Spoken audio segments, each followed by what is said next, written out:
जय हिंद साथियों। स्वागत है आपका हिंदी ज्ञान सागर में।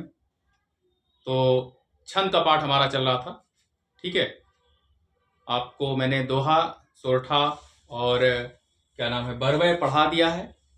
आज मैं आपको उल्लाला के बारे में बताऊंगा। ठीक है, एक बार मैं फिर से आपको दोहा बता दे रहा हूं। इसमें 4 चरण होते हैं, 2 पंक्तियां होती हैं, 4 चरण होते हैं, 1 2 3 4। ठीक है, प्रथम और तृतीय चरण में 13-13, द्वितीय और चतुर्थ में 11-11 मात्राएं होती हैं।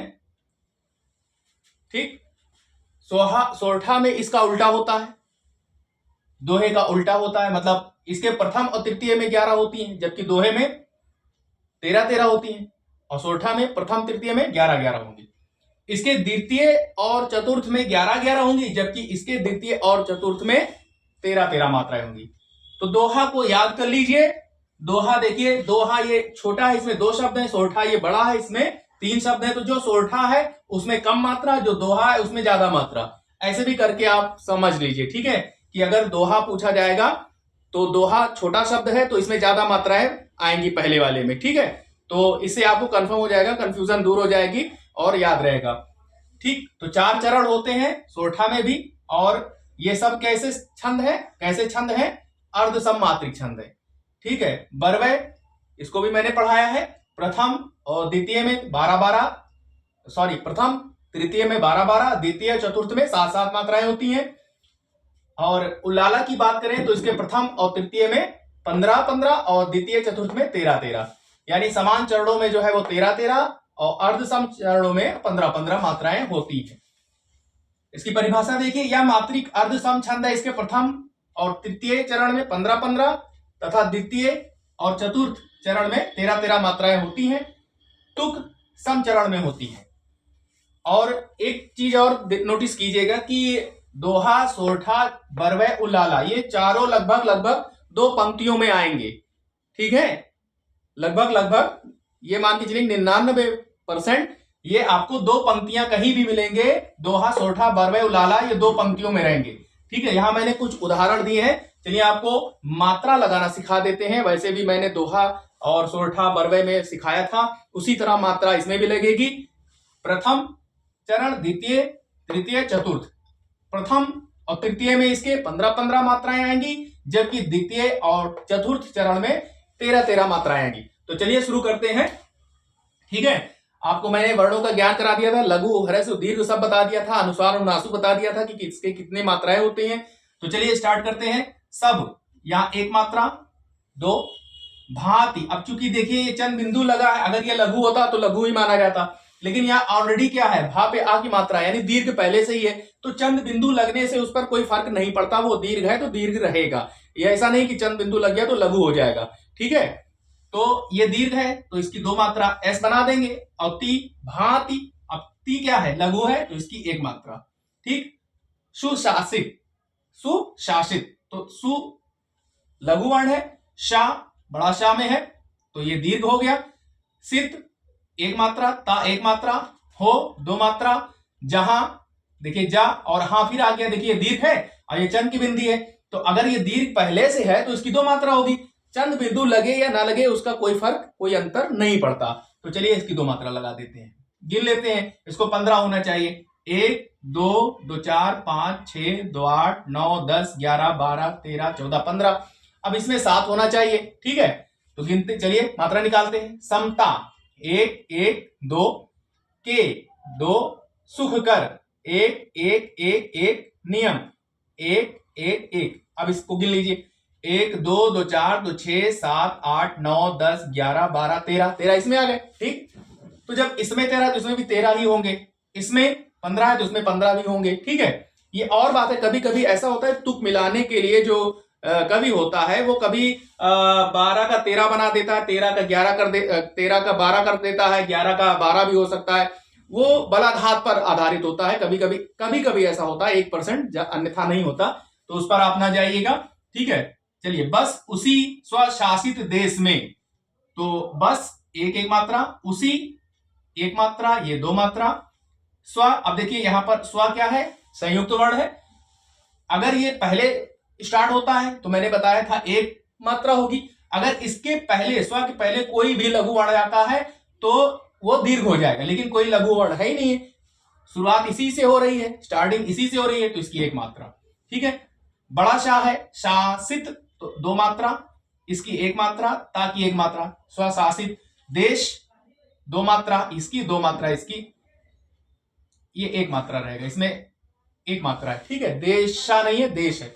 में दो मात्रा, जागे दो और गे एक ही मात्रा है, दो है दो मात्रा।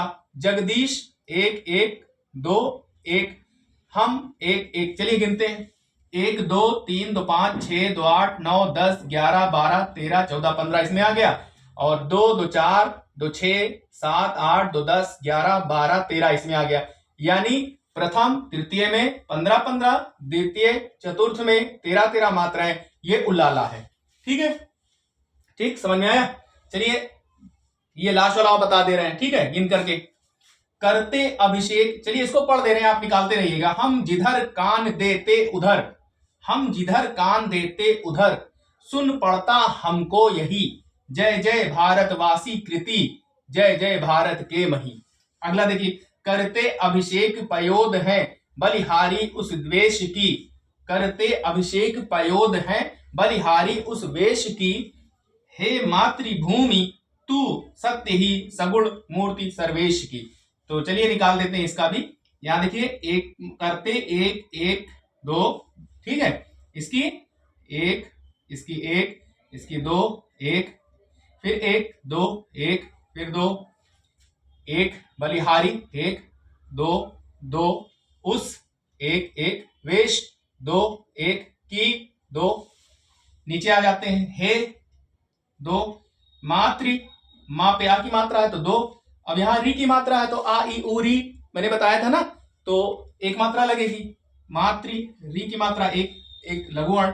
भूमि बड़ाओ की मात्रा है दो, एक, तू दो मात्रा, सत्य, अब देखिए ये सत्य, अब ये आ गया, ये संयुक्त वर्ण आ गया, इसके पहले कोई लघु वर्ण है, तो इस संयुक्त के पहले कोई यदि लघु वर्ण आता है, मैंने बताया था ये दीर्घ हो जाएगा, ये दीर्घ हो गया, इसकी एक मात्रा हो गई।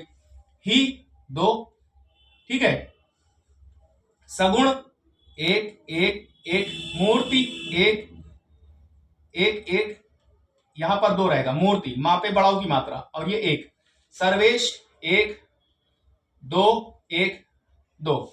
चलिए गिनते हैं, तो दो यहां से गिनते हैं, 1 2 2 4 5 6 2 8 9 10 11 12 13 14 15, ठीक, और इसमें 1 2 2 4 2 6 7 8 2 10 11 12 13 15 इसमें भी होनी चाहिए, 2 2 4 1 5 2 7 1 8 2 10 2 12 13 14 15, ये हो गया। अब इसमें 13 होना चाहिए, ठीक, तो गिनते हैं, 1 2 3 2 5 6 7 2 9 10 2 12, फिर से गिनते हैं, 3 2 5 6 7 8 9 10 11 12। तो मैंने बताया कि कभी कभी ऐसा हो जाता है कि आपको किसी पंक्ति किसी चरण में 13 की जगह 12 या 11 जगह 12 या 10 हो सकता है, वो बहुत बड़ा महत्व नहीं है, वो बहुत बड़ा इश्यू नहीं है, लेकिन और चरणों में जो है वो तुक और चरणों में जो हो सेम मिल रहा है, यहाँ पर 15 यहाँ 15 यहाँ 13 यहाँ 12 आ गया, उससे कोई फर्क नहीं पड़ता है, तो ये क्या है, उल्लाला छंद है। तो आपने चरणों को निकालना, चरणों में मात्राओं को निकालना, चरणों कितने चरण होते ये सीख लिया, मात्रा निकालना सीख लिया, लघु ह्रस्व दीर्घ से कहते हैं ये सीख लिया, ठीक है। दोहा सोरठा बरवे उल्लाला लगभग ये सेम चरण होते हैं इसमें, यानी 4 चरण होते हैं और 2 पंक्तियां होती हैं, लगभग जितने भी आपको छंद मिलेंगे, चाहे दोहा के, सोरठा के, बरवे के, उल्लाला के, सब में 2 पंक्तियां आएंगी, ठीक है। तो इससे आप पहचान लेंगे, मात्रा निकालना आपने सीख लिया है, दोहा जान गए हैं, दोहा का उल्टा सोरठा होता है, बरवे में आप 12 और 7 होते हैं, सम में जो है प्रथम और तृतीय में जो है विषम में 12 12 और सम में 7 7 होते हैं, इसमें विषम में 15 15 यानी प्रथम तृतीय में 15 15 और सम चरणों में 13 13 यानी द्वितीय और चतुर्थ में, ठीक है।